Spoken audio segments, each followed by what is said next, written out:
আহাদুকুম, তোমাদের মধ্য থেকে কেউ পরিপূর্ণ মুমিন হতে পারবে না হাত্তা কুনা আহাব্বা ইলাইহি মিন ওয়ালিদিন, যত সময় না পর্যন্ত তোমাদের কাছে আমি রাসূল, তোমাদের মা বাবা, তোমাদের সন্তান সন্ততি, তোমাদের সহায় সম্পদ, এমনকি ওয়ান্নাসি আজমাইন, সমস্ত মানুষের চাইতেও আমি মুহাম্মদ তোমাদের কাছে অধিক ভালোবাসার পাত্র না হব, তত সময় পর্যন্ত তোমরা পরিপূর্ণ মুমিন হতে পারবে না।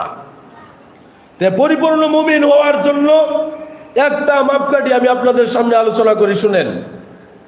মাপকাঠিটা কি? আমার মা, আমার বাবা, আমার সন্তান, আমার সন্ততি, এমনকি পুরা পৃথিবীর যত মানুষ আছে, সমস্ত মানুষের চাইতে কার ভালোবাসা আমার অন্তরে বেশি থাকতে হবে? কার? কথা বলেন। আল্লাহর রাসূল সাল্লাল্লাহু আলাইহি ওয়াসাল্লামের ভালোবাসা আমার অন্তরে কি থাকতে হবে? বেশি থাকতে হবে। এমন যদি হয়ে যায়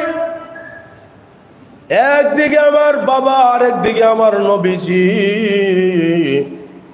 আমার বাবাকে সম্মান করা হলে আমার নবীকে অসম্মান করা হয়, অথবা আমার নবীকে সম্মান করা হলে আমার বাবাকে অসম্মান করা হয়, এমন অবস্থা যদি আপনার আর আমার সামনে চলে আসে, তাহলে দ্বিধা দ্বন্দ্বহীন ভাবে এক মনের সঙ্গে সঙ্গে রসুলের মহব্বতকে আপনার আর আমার প্রাধান্য দিতে হবে। রসুলকে ভালোবাসতেই হবে। রসুলকে ভালোবাসার কারণে বাবা যদি অসম্মানিত হয়ে যায়, এই কারণে আমার কোনো যায় আর আসে না।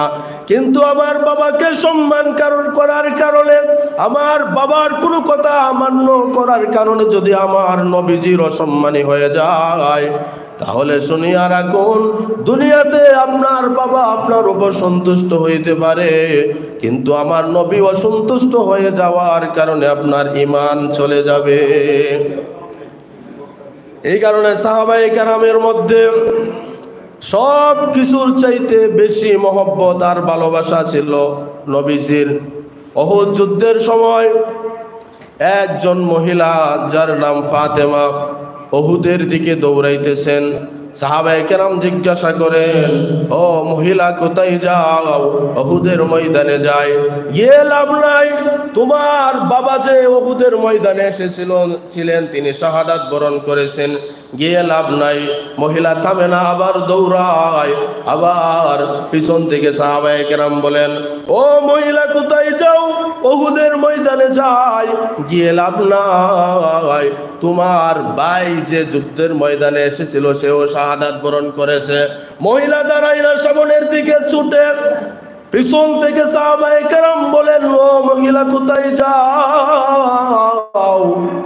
মহিলা বলেন উহুদের ময়দানে যায়। সাহাবায়ে কেরাম বলেন, গিয়ে লাভ নাই, তোমার কলিজার টুকরা সন্তান যে উহুদের ময়দানে এসেছিল সে শাহাদাত বরণ করেছে। মহিলা থামে না, আবার সামনের দিকে দৌড়ায়। এবার পিছন দিক থেকে সাহাবায়ে কেরাম বলে, মহিলা রে, সামনের দিকে অগ্রসর হইস না, সইতে পারবে না এমন করুণ নিদারুণ কাহিনী। তোর আপন স্বামীও পর্যন্ত উহুদের ময়দানের মধ্যে শাহাদাত বরণ করেছেন। এবার মহিলা দাঁড়াইছেন। মহিলা দাঁড়িয়ে বলতেছেন, ও সাহাবায়ে কেরাম, আমাকে সংবাদ দিয়েছেন বাবা যে যুদ্ধের ময়দানে এসেছিল তিনি শাহাদাত বরণ করেছেন। আমাকে সংবাদ দিয়েছো আমার ভাই, আমার সন্তান, আমার প্রাণের প্রিয় স্বামী শাহাদাত বরণ করেছেন। ও সাহাবায়ে কেরাম, আমার ভাই যুদ্ধের ময়দানে শাহাদাত বরণ করেছে কিনা?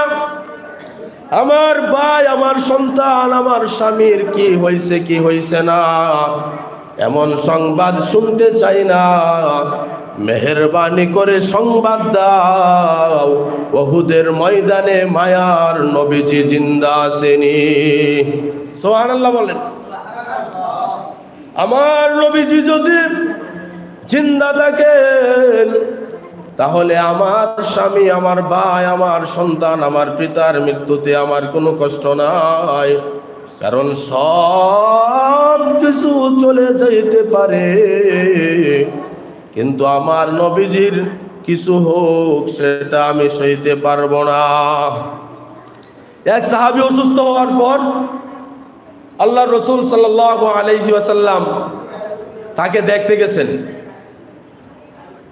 তো দেখার পর বুঝলেন যে লোকটা আর বেশি দিন বাঁচবে না। তো আল্লাহ রসুল তার পরিবারের মানুষদেরকে বলছেন, সবাই এদিকে তাকান। আল্লাহ রসুল সাল্লাল্লাহু আলাইহি ওয়াসাল্লাম তার পরিবারের মানুষদেরকে বলছেন যে আমার এই সাহাবী যখন ইন্তেকাল করবে তোমরা আমাকে একটু খবর পৌঁছাও, তার জানাজার ইমামতি আমি রসুল করব। কথাটা কে বলতেছেন? আল্লাহ রসুল সাল্লাল্লাহু আলাইহি ওয়াসাল্লাম। কাদেরকে বলতেছেন? অসুস্থ সাহাবীর পরিবারের মানুষদের। তো আল্লাহ রসুল যখন তার ঘর থেকে বাহির হয়ে চলে আসছেন, তখন এই অসুস্থ ব্যক্তিটা তার পিতামাতা, তার পরিবারের মানুষদেরকে আল্লাহর নামে শপথ দিয়ে একটা ওসিয়ত করছে। কি করছে? একটা ওসিয়ত করছে। ওসিয়তটা হলো, আমার মৃত্যুর পরে তোমরা আমার নবীর কাছে খবর পৌঁছায় না। কার কাছে খবর পৌঁছায় না?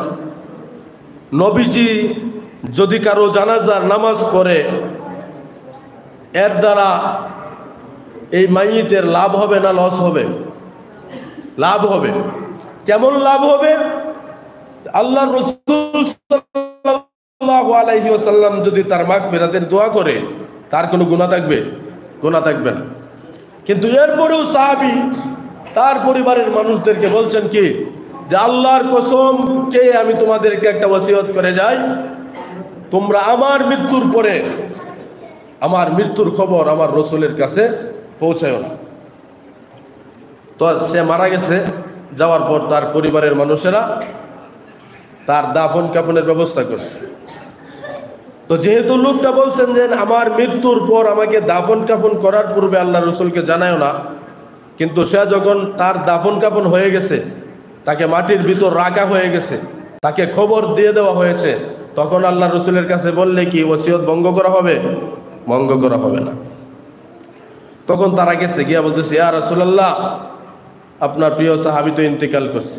আল্লাহ রসুল বলছে, কোথায়? আমি তার জানাজার নামাজ পড়াবো। তখন তারা বলতেছে, ইয়া রাসূলুল্লাহ, তার তো দাফন কাফন হয়ে গেছে। রসুল বলতেছেন, আমি না রসুল তোমাদেরকে বলেছিলাম তার মৃত্যুর পর আমাকে খবর দেওয়ার জন্য? তোমরা আমার কাছে সংবাদ পৌঁছায় নাই কেন? তখন তারা বলতেছে, ইয়া রাসূলুল্লাহ, আপনার সাহাবী আমাদেরকে আল্লাহর নামে শপথকে আমাদেরকে ওসিয়ত করে গেছে যেন খবর আপনার কাছে, সংবাদ আপনার কাছে না পৌঁছে। তখন নবীজি বলতেছেন যে সে ওসিয়ত করে গেছে? হ্যাঁ, ওসিয়ত করে গেছে। এর কি কোনো রহস্য আছে, কোনো কারণ আছে? তখন তারা বলতেছেন, ইয়া রাসূলুল্লাহ, হ্যাঁ একটা কারণ আছে। নবীজি বলতেছেন, সেই কারণটা কি? বলে, আপনার প্রিয় সাহাবী মৃত্যুর আগে আমাদেরকে বলতেছিল আমার বাড়ি আর রসুলের মসজিদে নববীর মাঝখানে আমার বাড়িতে আসতে গিয়ে যে পথ আছে, ওই পথের মাঝখানে ইহুদিদের বসতি। ইহুদিদের বাড়ির ভিতর দিয়ে আমাদের বাড়িতে আসতে হয়। আর ইহুদিরা হলো আল্লাহর নবীর চিরশত্রু। আল্লাহর রসুলের সবচাইতে চরম শত্রু হলো ইহুদিরা।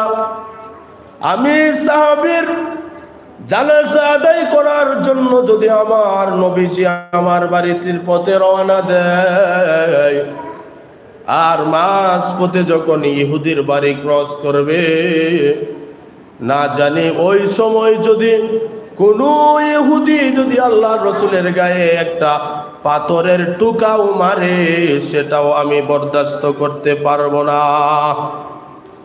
সাহাবীর অন্তরের মধ্যে আল্লাহর রসুলের ভালোবাসা কেমন ছিল?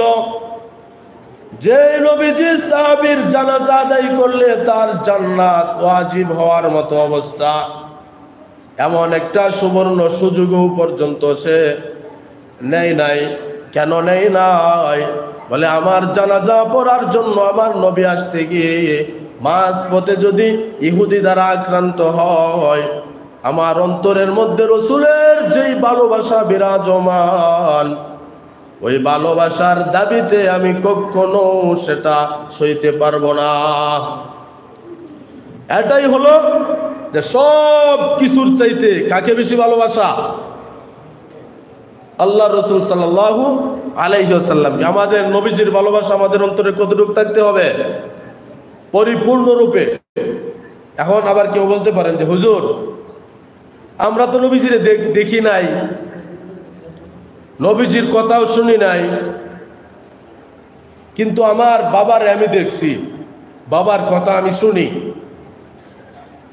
বাবাকে দেখতে দেখতে বাবার প্রতি মহব্বত আমার বেশি, বাবার অনেক অনুগ্রহ প্রত্যক্ষভাবে আমার উপর আমি দেখতেছি অনেক বেশি। এই কারণে তো আমি আমার অন্তরের দিকে তাকাইলে বোঝা যায় নবীর চাইতে আমার মা বাবার, আমার পরিবার পরিজনের মহব্বত আমার অন্তরের মধ্যে বেশি, এমনটা আমার অনুভব হয়। মুফাসসিরিনে কেরামগণ বলেন, যদিও এমনটা আমাদের মনে হয়, কিন্তু আসলে বাবা অবস্থা এটাই আসল নয়। বলে আপনার সামনে যদি আপনার রসুলকে যদি কেউ গালি দেয়, আপনি কি সেটা মেনে নেবেন নাকি? বলবেন যে না। আবার এই সময়ে যদি আপনার বাবাকে যদি কেউ গালি দেয়, আপনি সেটা মেনে নিতেও পারেন, কিন্তু যদি আল্লাহর রসুলকে গালি দেয়, আমি তো মনে করি বাংলার আমলহীন মুসলমানরাও সেটা মেনে নিতে পারবে না। কথা বলেন ঠিক কিনা? যে সারা জীবন কোনো নেক আমল করে নাই, শুধু নামে মুসলমান, এমন একজন মুসলমানের সামনেও যদি আল্লাহর রসুলকে যদি গালি দেওয়া হয়, সে সঙ্গে সঙ্গে সেটার প্রতিবাদ করবে। এটাই প্রমাণ হয় যে আমাদের মুসলমানদের অন্তরে সবচাইতে কার মহব্বত বেশি? বলেন, আল্লাহর নবীর মহব্বত আমাদের অন্তরের মধ্যে বেশি। পুরা পৃথিবী যদি একদিকে যায় আর আমার মায়ার নবীর আদর্শ যদি একদিকে থাকে, তাহলে আমি কোন দিকে যাব? হ্যাঁ, কথা বুঝেন নাই আমার মনে হয়। পুরা পৃথিবী একদিকে আমাকে টানতেছে আর আমার নবীর আদর্শ আমাকে একদিকে টানতেছে, আপনি কোন দিকে যাবেন? পুরা পৃথিবী আপনাকে স্মার্ট বানানোর জন্য আপনার সামনের চুলগুলা লম্বা করে কাটার জন্য টানতেছেন, আপনাকে স্মার্টনেস বোঝানো হচ্ছে। পিছনের চুলগুলাকে একদম খাটো কইরা সামনের চুলগুলাকে লম্বা রাখার নাম স্মার্ট। এটা কাদের চাহিদা? পুরা পৃথিবীর চাহিদা মানলাম, কিন্তু আপনার আর আমার নবী চায় না রে আব্দুর রহমান, না রে আব্দুল্লাহ, না রে আমার আব্দুস সামাদ, তোরা সামনে চুল লম্বা রাখিস না, পিছনে বাটি করিয়া সামনে লম্বা রাখিস না। আমি রসুল চাই তোদের সামনের আর পিছের সব চুল যেন একরকম কাটিং হয়। আমার নবীর দাবি হলো আমার চুল, পুরা মাথার চুল থাকবে এক সমান। আর পুরা পৃথিবীর দাবি যদি হয় যে না, চুল পিছনেরটা থাকবে ছোট, সামনেরটা থাকবে লম্বা, আপনি কোনটা করবেন? কথা বলেন, কি করবেন আপনি? পিছনেরটা কাইটা সামনেরটা লম্বা রাখবেন না সবটা সমান? প্রয়োজনে ব্লেড আইনা মাথা ডুলায়া পুরা পৃথিবীকে দেখায় দেখ আমরা নবী মুহাম্মদের উম্মত।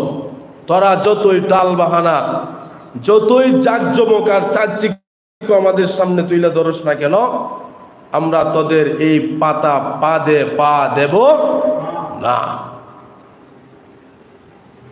কারণ সবচাইতে বড় স্মার্ট হলেন আমার নবী মুহাম্মদুর রাসূলুল্লাহ সাল্লাল্লাহু আলাইহি ওয়াসাল্লাম। আমার নবীর নামের চাইতে বড় একটা আধুনিক নাম আর পুরা পৃথিবীতে একটাও নাই, গুগল। এটা কি আমরা বানাইছি নাকি? গুগল কি কোনো মুসলমানে বানাইছে নাকি? ওই যে ইহুদির বাচ্চারা গুগল বানাইছেন, ওই গুগলের মধ্যেও আপনি গিয়া সার্চ দিবেন, দিয়া বলবেন যে পৃথিবীর আধুনিক নাম কোনটা, অত্যাধুনিক নাম কোনটা, স্মার্ট নাম কোনটা, দেখবেন সর্বপ্রথম নাম আসবে মুহাম্মদ। কি নাম আসবে? মুহাম্মদ। কার নাম? মুহাম্মদ কার নাম? আমাদের নবীর নাম। কার নাম? আমাদের নবীর নাম। তোমাদের তো আসুন আর বিসুন আর পাসুনের মার্কা নামের অভাব নাই। কই আবু জাহেলের নাম তো আসে নাই, আসছে কার নাম? নবী মুহাম্মদুর রাসূলুল্লাহ। আমরা বন্ধু বান্ধবরাও চুক্তি করে লইছি। কি করছি? চুক্তি করছি যে পোলাও হইলেই নাম মুহাম্মদ, পোলাও হইলেই নাম কি? মুহাম্মদ। তোরা আমার নবীর বিরুদ্ধে চক্রান্ত করবে, আমরাও সন্তান জন্ম দিব আর নাম রাখবো মুহাম্মদ। প্রথমটার নাম মুহাম্মদ, দ্বিতীয়টার নাম মোহাম্মদ সানি, তৃতীয়টার নাম মোহাম্মদ সালেস, চতুর্থ সন্তান ছেলে আরেকটা জন্ম নিলে এটার নাম হবে মোহাম্মদ রাবে। বললে পুরা পৃথিবী থেকে মোহাম্মদ মিটাইয়া দেওয়ার চক্রান্ত তোরা যতই করিস না কেন, আমরাও প্রচেষ্টা চালাইতেছি, পুরা পৃথিবী বইরে লাগবো শুধু মোহাম্মদ আর মোহাম্মদ দিয়ে। তখন শুনবো আর জ্বলবে, শুনবে আর কি হবে? জ্বলবে। আমার ছেলের নাম মোহাম্মদ। আমার পরে এশারের পরে কিছুক্ষণ আলোচনা করবেন আমার বন্ধু মানুষ হাফেজ মাওলানা রাইসুল ইসলাম সাহেব, ওনার ছেলে হয়েছে, তার নামও রাখছে মোহাম্মদ। আরেক বন্ধুর ছেলে, আমরা কিন্তু কেউ ছেলের নাম কেউ জানি না, তার নামও রাখছে মোহাম্মদ। বলেন না সুবহানাল্লাহ। আমাদের যে উস্তাদ আল্লামা আব্দুল কাইয়ুম সাহেব নেত্রকোনার, ওনার 3 ছেলে, প্রথমটার নাম মোহাম্মদ আউয়াল, দ্বিতীয়টার নাম মোহাম্মদ সানি, তৃতীয়টার নাম মোহাম্মদ সালেস, অর্থাৎ 3টাই মোহাম্মদ। হুজুর বলেন যে তোরা মিটাইবে, প্রত্যেক ঘরে ঘরে মোহাম্মদ থাকবে, শুনবে আর জ্বলবো। মিটাইমু কেমনে রে? কারণ একটা কথা মনে রাখবেন, মোহাম্মদ নামের ছেলেটা আর যাই করুক কোনো সময় গুনাহের আসক্ত হইতে পারবে না, এটা আমাদের বিশ্বাস, এটা আমাদের দিলের তামান্না। মোহাম্মদ যার নাম, সে আর যাই করুক কোনো সময় বিজাতীয় কালচার, বিজাতীয় সংস্কৃতিকে সে আপন মনে ধারণ করবে না, লালন করবে না। কিন্তু আমরা কি করতেছি? নামে যে আল্লাহ রসুল সাল্লাল্লাহু আলাইহি ওয়াসাল্লামের জন্য আমি জীবন দিয়া দিব, কিন্তু এত চেষ্টা এত মেহনত করার পরেও বাহিরের পোলাপানের অবস্থা তো দূরে রাখেন, আমাদের মাদ্রাসার পোলাপান গুলার চুলের কাটিংটাই ঠিক করতে পারতেছি না। এত চেষ্টা আর এত মেহনত করার পরেও আমাদের অনেক হুজুর দেখা যায় টুপি খুলবার হইতে সামনেতে চুল লম্বা। আরে বাটপার, তুই হুজুর হিসেবে তোর চুল সামনেতে লম্বা থাকে কেমনে? বেশি যদি ঠান্ডা লাগার ভয় থাকে তাহলে বাবরি রাখ, কান বরাবর বাবরি রাখার প্রথম সুরত, গার বরাবর দ্বিতীয় সুরত, লতি আর গারের মধ্যকান বরাবর দ্বিতীয় সুরত, গার বরাবর তৃতীয় সুরত। বাবরি ইসলামে নাই? বাবরি আছে। বাটপারি করবা, কইবা যে হুজুর আমার চুল লম্বা হইলে বা বেশি মুন্ডা এলাইলে আমার ঠান্ডা লেগে যায়, তাহলে একবারে বাবরি রাখো। যদি মুন্ডা এলাইলে ঠান্ডা লাগে তাহলে রসুলের একবারে পিওর সুন্নত যেটা, এটা বাবরি, এই বাবরি রেখে দেও, অসুবিধা নাই তো। সামনে দেখো তুই চুল লম্বা রেখে পিছনে একবারে ফিনিশিং মাইরা নিজের নবীর বড় উম্মত দাবি করো। আল্লাহ রসুলও বইলা গেছে, তোর কাটিংটা যার সাথে মিল হয়েছে হাসরের মাঠে তার সাথে দাঁড়াইছে, আমার সুপারিশ নেওয়ার জন্য আমার পাশে এসে দাঁড়াইছে। महबूब खुदा शाफ़िए महशर है हमारा, महबूब खुदा शाफ़िए महशर है हमारा, फिरदौस जिसे कहते हैं यो गुर है हमारा, फिरदौस जिसे कहते हैं यो गुर है हमारा। হাসরের মাঠের মধ্যে একমাত্র সুপারিশের প্রথম যিনি থাকবেন তার নাম হলো মুহাম্মদুর রাসূলুল্লাহ সাল্লাল্লাহু আলাইহি ওয়াসাল্লাম। ওনার সুপারিশ ব্যতীত কেউ জান্নাতেও প্রবেশ করতে পারবে না। এমনকি আমরা লম্বা হাদিস জানি, উনার সুপারিশ ব্যতীত আল্লাহ সুবহানাহু ওয়া তাআলা হাসরের মাঠের মধ্যে বিচার কার্যই শুরু করবেন না, বিচারই শুরু করবেন না। যে নবীজির সুপারিশ ব্যতীত বিচার শুরু হওয়া সম্ভব নয়, যে নবীজি সুপারিশ না করার আগ পর্যন্ত আল্লাহ তাআলা বিচার কাজই শুরু করবেন না। যে নবীজির সুপারিশ ব্যতীত কেউ জান্নাতেই ঢুকতে পারবে না। এমন কি বলা হয়েছে, কোন উম্মত পর্যন্ত আমার নবীর সুপারিশ শাফাআত ব্যতীত জান্নাতি হইতে পারবে না, জান্নাতে প্রবেশ করতে পারবে না। আল্লাহ তাআলা সমস্ত উম্মতের উপর রাগান্বিত হয়ে যাবেন। আল্লাহ রাসূল সাল্লাল্লাহু আলাইহি ওয়াসাল্লাম যেই নবীজির আদর্শকে বাদ দিয়া আমেরিকার লাল কুত্তাদের আদর্শ আমাদের মধ্যে লালন করার জন্য, আমাদের মধ্যে প্রবেশ করানোর জন্য উঠে পড়ে আমরা লেগেছি, ওই নবীজির সুপারিশ ব্যতীত আমরা জান্নাতে যেতে পারবো না। হাসরের মাঠের মধ্যে যখন আল্লাহ তাআলা সমস্ত মানুষের উপর রাগান্বিত হয়ে যাবেন, তখন আল্লাহ রাসূল সাল্লাল্লাহু আলাইহি ওয়াসাল্লাম মাকামে মাহমুদে পড়ে উম্মতের জন্য ক্রন্দন শুরু করে দেবেন। আল্লাহ সুবহানাহু ওয়া তাআলা বলবেন, মাহবুব আমার, আপনি আজকের এই হাসরের মাঠের সুপারিশকারী, আপনি সুপারিশ করবেন, শাফিআতু শাফা, আপনি সুপারিশ করবেন, সঙ্গে সঙ্গে গ্রহণ করা হবে। তখন আল্লাহর রাসূল সুপারিশ করবেন, ও আল্লাহ, আমার উম্মতদেরকে আপনি এই পরিস্থিতি থেকে বাঁচান, আমার উম্মতদেরকে আপনি জান্নাতের ফয়সালা করে দেন।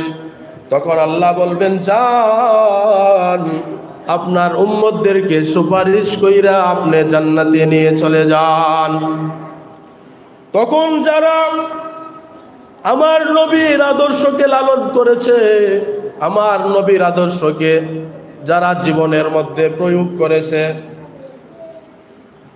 যারা নবীজির আদর্শকে লালন আর পালন করার জন্য পৃথিবীর লাল কুত্তারা যাদেরকে আনস্মার্ট বলতো, এই আনস্মার্ট বলার পরেও তারা স্মার্ট হওয়ার চেষ্টা করে নাই। নবীজির ওই 1400 বছর পূর্বের স্মার্টনেসকেই তারা হাজার বছর পরেও তারা লালন করেছে, ধারণ করেছে নিজেদের মধ্যে। এদেরকে আল্লাহ রাসূল সাল্লাল্লাহু আলাইহি ওয়াসাল্লাম সুপারিশ করে জান্নাতে নিয়ে যাবেন। আবার আরো কিছু উম্মত আল্লাহর রাসূলের থাকবেন যারা ওই বিজাতীয় কালচার নিজের মধ্যে ধারণ করত। আজকে যারা ইহুদি খ্রিস্টানদের সৌন্দর্যকেই সৌন্দর্য মনে করো, তোমরা সুখবর গ্রহণ করো, হাসরের মাঠের মধ্যে আনস্মার্ট লোকেরা হাসতে হাসতে নবীদের সুপারিশ পেয়ে জান্নাতের মধ্যে চলে যাবে। আর তোমরা যারা স্মার্ট হওয়ার নামে লাল কুত্তাদের আদর্শকে ধারণ করতেছো, তোমরাও শুনিয়া রাখো, ওই দিন তোমাদেরকে সুপারিশ করার মতো কোনো পরিস্থিতি তৈরি করা হবে না। আল্লাহর রাসূল দেখবেন তার আরো কিছু উম্মত রয়ে গেছেন। আল্লাহর রাসূল বলবেন, আল্লাহ, এরাও তো আমার উম্মত, এদেরকে সুপারিশ করার সুযোগ দিন। আল্লাহ তাআলা বলবেন, না, এরা আপনার সুপারিশ পাওয়ার উপযুক্ত নয়, সুতরাং যাদেরকে আমি সুপারিশ করার সুযোগ দিয়েছি তাদেরকে নিয়ে আপনি জান্নাতে প্রবেশ করুন। তো কি বুঝতে পারলেন? সুপারিশ পাইতে চাইলে কি করা লাগবে? আল্লাহর রসুলের আদর্শকে আঁকড়িয়ে ধরতে হবে। আর রসুলের আদর্শ যার মধ্যে যত বেশি প্রমাণিত হবে, তার অন্তরের মধ্যে আমার রসুলের ভালোবাসা তত বেশি। আর রসুলের ভালোবাসা যার অন্তরের মধ্যে যত বেশি পাওয়া যাবে, সে তত বড় কামেল আর মুকাম্মেল ইমানদার। আর যে যত বড় ইমানদার হবে, আল্লাহর ওই 4 দফা কর্মসূচির 1 নাম্বার কর্মসূচি কি ছিল? ঈমান। সে ঈমান আনার কারণে ক্ষতির থেকে বাঁচতে পারবে। এখন বুঝছেন কোথায় থেকে কোথায় আসলাম আলোচনার একদম শুরুতে। 2 নাম্বার কর্মসূচি সৎ আমল, ওয়া আমিলুস সালিহ। 3 নাম্বার কর্মসূচি ওয়া তাওয়াসাউ বিল হক, পরস্পর যখন কথা বলে একে অপরকে হকের নসিহত করে। 4 নাম্বার কর্মসূচি ওয়া তাওয়াসাউ বিস সবর, পরস্পর যখন কথা বলে বা একজনকে আরেকজন যখন ওয়াজ নসিহত করে তখন কি করে? সবরের নসিহত করে। এনে একটা এশকাল আছে, এটা একটু আলোচনা করি।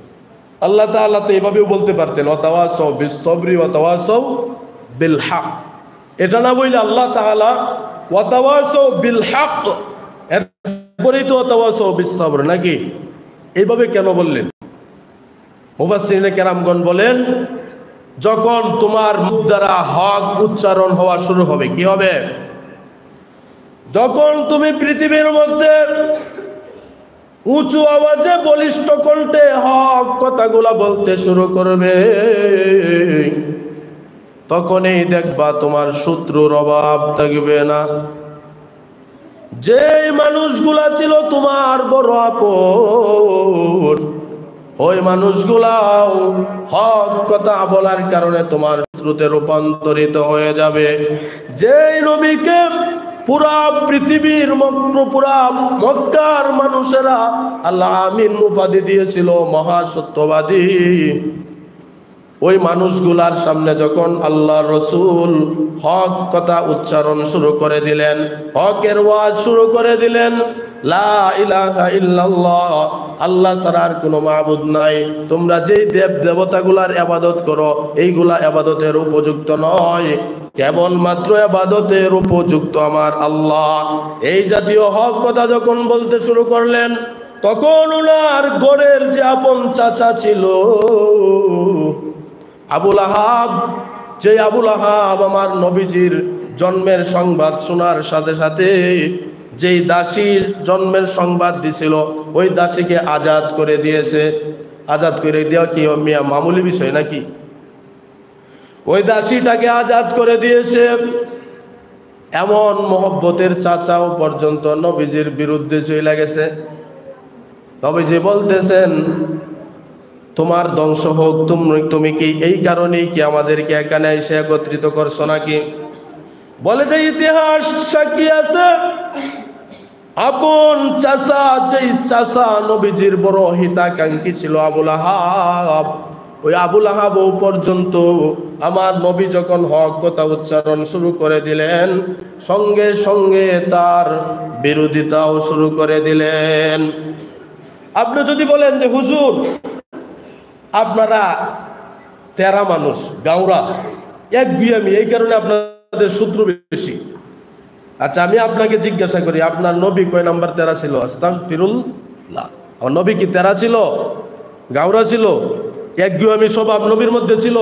আরে মেয়ে, আপনি বলবেন আর না বলবেন কি? আপনি তো মুসলমান, আপনার তো বলার কোনো অধিকারই নেই। নবুয়ত পাওয়ার পূর্বক্ষণ পর্যন্ত মক্কার বড় বড় টেরোরিস্ট কাফের যারা ছিল, ওরাও পর্যন্ত আমার নবীর চরিত্র নিয়ে একটা খারাপ শব্দ উচ্চারণ করার সাহস পাইত না। সাহস পাইত না বলতে সুযোগই ছিল না। এমন একজন মানুষ যাকে সবাই ভালোবাসে, ছোট থেকে বড়, একবারে কৃষক থেকে চাকরিজীবী, গরিব থেকে কোটিপতি যারা ছিল সবাই এক বাক্যে বলতো আল্লাহ আমিন, আমাদের একজন বিশ্বাসী মানুষ, যার চরিত্রের কাছে পুরা পৃথিবী হার মাইনে গেছে। উনার মতো এক ব্যক্তি যখন হক কথা উচ্চারণ করছেন, তখনও তো উনার বিরুদ্ধে মক্কার সবচাইতে বড় কাফের যারা ছিল, সবচাইতে বড় ধনী যারা ছিল, এরাই কিন্তু তার বিরুদ্ধে বেশি লাগছে। তাহলে বুঝতে হইব যে আপনি আর আমি যে ধনী হওয়ার জন্য পাগল হয়ে লাগছি, যে সকাল থেকে সন্ধ্যা খালি টাকাই কামামো টাকাই কামামো, আরে মিয়া টাকা কামাইতে কামাইতে কাদের মতো হইতেছেন এটা একটু মাথার মধ্যে ঢুকায় দেখেন। রসুলের জামানার মধ্যে যারা রসুলের বিরোধিতা করছে এরা সবচাইতে বড় বড় লোকই ছিল, কোটিপতি যেগুলা ছিল এইগুলাই বেশি বিরোধিতা করছে। আবার এখন যারা কোটিপতি আছে, যাদের টাকা আছে, এরা কইতে পারেন আইন যে দিলে আরেকদিন আপনার কাছে পরে দেয় আই মনে না। কিছু কোটিপতি বড় লোক এমনও ছিল যারা আল্লাহর রসুল সাল্লাল্লাহু আলাইহি ওয়াসাল্লামকে সব চাইতে বেশি সহযোগিতা করছে। আপনারা যারা বড় লোক আছেন, আপনারা যারা প্রতিষ্ঠান পরিচালনা করে তাদেরকে আপনারা সহযোগিতা করেন, কারণ এরা নবীওয়ালা কাজ করতেছে, ঠিক কিনা? আবার বিরোধিতা করে আবু জাহেলের দলে যাওয়ার চেষ্টা করেন না। আমরা যারা ছোট লোক আছি, গরিব যারা আছি, আমরা এত লাফানির কোনো দরকার নেই। লাফায়া আমি জানি না পরে আমার ঠিকানাটা আবু জাহেলের খাতায় উঠবে নাকি উসমানে গনির খাতায় উঠবে। আমি জানি না আমার নামটা আবু বকরের মতো হবে নাকি আবু জাহিলের মতো হবে। এই কারণে আমার বড় লোক হওয়ার স্বপ্ন আমার মাথা থেকে বাদ দিয়ে দিলেই ভালো। তো আমি যেই কথাটা বলতেছিলাম, আপনারা তো আমাদেরকে বলতে পারেন হুজুর আপনারা তেরামি করেন দেখিয়া মানুষ আপনাদের বিরোধিতা করে, যে না ভাই তেরামির কারণে না। আল্লাহ সূরাতুল আসরের মধ্যে আপনাকে আর আমাকে এই শিক্ষাটাই দিছে যে তুমি যখনই হক উচ্চারণ করতে শুরু করবে, হক কথা বলতে শুরু করবে, তখনই তোমার চতুর্দিকে শত্রু ভরে যাবে, সবাই তোমাকে আক্রমণ করার জন্য পাগলা তার তো বাঘের মতো তোমার দিকে ছুটে আসবে। তখন তুমি কি করবা? আল্লাহ তাআলা বলছেন ওয়াতাওয়াসাউ বিস-সবর, তখন তুমি ধৈর্য ধারণ করবা। তাহলে কার মতো ধৈর্য ধারণ করবা? বলছে পৃথিবীর মধ্যে সবচাইতে বড় সবের হলেন আমার নবী মুহাম্মদুর রাসূলুল্লাহ সাল্লাল্লাহু আলাইহি ওয়াসাল্লাম। আল্লাহ তাআলা আমাদেরকে এই যে কথাগুলা ভাঙ্গাচোরা কথাগুলা বললাম এগুলার উপর আমল করার তৌফিক দান করুক। বিশেষ করে আমাদের যে ছাত্র তলেবে ইলমরা আছেন, আল্লাহ তাআলা ওদেরকে জামানার বড় দাঈ হিসেবে কবুল আর মঞ্জুর করুক, বড় আলেম হিসেবে কবুল আর মঞ্জুর করুক, আলেমে হক্কানি রব্বানি হওয়ার তৌফিক দান করুন। সবাই বলেন আমিন। ওয়া আখিরু দাওয়ানা আনিল হামদুলিল্লাহি রাব্বিল আলামিন।